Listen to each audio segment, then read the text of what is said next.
We want justice from CBI. বিচার চাই, তো বিচারের শাস্তি দিক সিবিআই।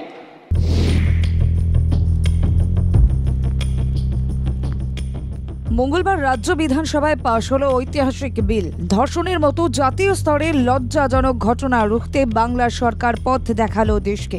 বাংলার নারী সুরক্ষায় ইতিবাচক ও সদিচ্ছামূলক ভূমিকা পালন করল বলে বার্তা দিলেন মুখ্যমন্ত্রী মমতা বন্দ্যোপাধ্যায়। একই সঙ্গে তিনি আরজি করের নির্যাতিতার পরিবারের প্রতি সহমর্মিতা প্রকাশের পাশাপাশি এই ঘৃণ্য অপরাধ নিয়ে বাংলা বিরোধী প্রচারের কড়া জবাবও দিয়েছেন তিনি। মনে করিয়ে দেন, বাংলাকে বদনাম করার আগে ভাবতে হবে বাংলার সম্মানের কথা। মুখ্যমন্ত্রী কেন এই ঐতিহাসিক বিল পেশ করলেন তার ব্যাখ্যাও দেন। তিনি বলেন, 1981 সালে 3রা সেপ্টেম্বর মেয়েদের অধিকার সুরক্ষার জন্য ইউনাইটেড নেশন চালু করেছিল নারী বৈষম্য বিরোধী কমিটি। এই দিনের সঙ্গে মিলে যাওয়ার জন্য ইউএনকে ধন্যবাদ জানাই। তিনি আরও জানান, 9 আগস্ট যখন এই ঘটনা ঘটে তখন তিনি ঝাড়গ্রামে ছিলেন।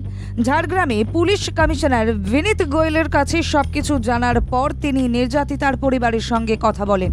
পরিবারকে প্রথম থেকেই রাজ্য সরকার যে সহযোগিতা করেছে তাও উল্লেখ করেন মুখ্যমন্ত্রী। সেই জন্যই মমতা বন্দ্যোপাধ্যায় বলেন, যা যা তদন্তে উঠে এসেছিল সেই সব তার মা বাবার কাছে পাঠানো হয়। আমি ওদের সঙ্গে ফোনেও কথা বলেছি। রবিবার পর্যন্ত সময় চেয়েছিলাম, কিন্তু আদালত তার আগেই সেই তদন্তভার সিবিআইকে দিয়েছে। আমরা সিবিআইয়ের কাছে বিচার চাই। সমাজ সংস্কার থেকে জনসচেতনতা বৃদ্ধির কথা উঠে আসে প্রশাসনিক প্রধানের কথায়। এরপরই এই অপরাজিতা উইমেন অ্যান্ড চাইল্ড বিলের ব্যাখ্যা দেন। বাংলার সরকারও আইন করতে পারে, সংবিধান সম্মতভাবে এই আইন করা যায়। ধর্ষণের মতো অপরাধ দমনে সর্বোচ্চ শাস্তি মৃত্যুদণ্ড। আইন পাশ হলে বিশেষ পুলিশ বাহিনী তৈরি করা হবে। বর্ধিত শাস্তি, দ্রুত তদন্ত ও দ্রুত ন্যায় বিচার নিশ্চিত করবে নয়া বিল। ধর্ষণ ও নারী নির্যাতনের ক্ষেত্রে কঠিন শাস্তি নিশ্চিত করবে নয়া আইন। সিসিটিভি সহ নিরাপত্তার স্বার্থে 100 কোটি টাকা বরাদ্দ রাজ্যের। মহিলারা যাতে রাতে কাজ করতে পারে সেই জন্যই নতুন অ্যাপ তৈরি করা হয়েছে। মুখ্যমন্ত্রী বলেন, ভারতীয় ন্যায় সংহিতা আইনে সংশোধন করে এই অপরাজিতা উইমেন অ্যান্ড চাইল্ড 2024 আনা হয়েছে। ভারতীয় ন্যায় সংহিতার কয়েকটি ধারায় সংশোধন করে আমরা ধর্ষণের ঘটনায় অপরাধে প্রমাণে সর্বোচ্চ মৃত্যুদণ্ডের সাজা প্রস্তাব করেছি।